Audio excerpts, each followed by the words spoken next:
Well, let's talk now to Isabel Hilton, the founder of China Dialogue. Isabel, welcome back. To be blunt, what's in this for China? What's in this for the UK?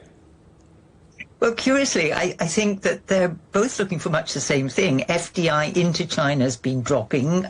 Relations between the UK and China have suffered from a whole series of turbulent events, from COVID to Xinjiang, Hong Kong, Ukraine, and I think that they both want to get back on a slightly more even keel, perhaps just in advance of a return of Donald Trump to the White House. And they're both looking to strengthen arrangements that could be good for their economies. So China needs more exports, would welcome more investment, and Britain, frankly, needs more investment and more exports also after Brexit. So looking for what's mutually advantageous, and I think from China's perspective, looking to have a slightly more solid relationship with a US ally, which might come in useful in the no doubt turbulent months to come. UK Finance Minister Rachel Reeves has staked a lot on this visit. You can pull political levers in London or China, but as we know, sometimes nothing much happens. Will it this time? Well, I've read the Treasury statement on the outcome of the visit, and they're promising 600 million to the UK economy over 5 years, setting course for $1 billion. But if you read it, it's all, we agree that, we promise that, we hope to. So we don't actually have very much that is set in stone and will deliver. It's a taking of temperature rather than a fixed promise. But I guess they're both hoping that it will flourish. But right now, this is very much in the early stages. Mr. Trump, of course, will officially be in office in just over a week. The relationship between China and the UK will not be straightforward, will it?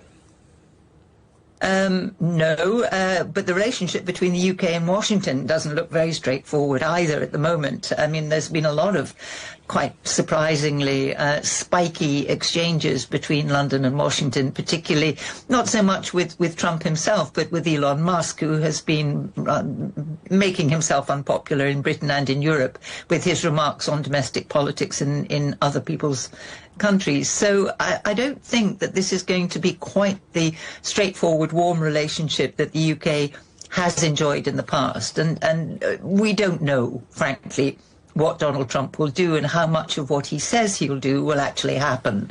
The record is that he says a lot of things and not many of them do actually happen. But he is very fond of tariffs, and he's threatening tariffs, of course, against China, but he's also threatening tariffs against the European Union and possibly the United Kingdom. So I think all around we are entering some very, very turbulent waters, and we don't know, frankly, how things are going to fall out. But I think that one result of this will be that countries that can talk to each other will talk to each other and will try perhaps collectively to manage what is now becoming the problem of Washington.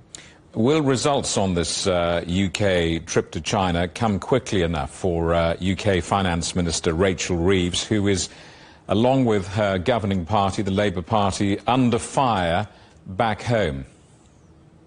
I think that's frankly not very likely. I mean, as I said, the figures are relatively modest. We're talking about 600 million in promises. And if you look at what the UK lost from leaving the European Union, 3 billion a year just in agricultural export loss. So although this is potentially a promising relationship, the results are not going to come quickly enough or be large enough, really, to compensate for the difficulties that the UK is now facing. And I think that Rachel Reeves will continue to be under fire. It is fairly absurd to imagine that she could fix the UK economy within, a matter of weeks, or the relatively short time that they've been in power. But the nature of politics is that she will now get the blame for any problems that the economy faces. And I'm afraid this won't be a lifeboat. Isabel, thank you. Isabel Hilton, the founder of China Dialogue.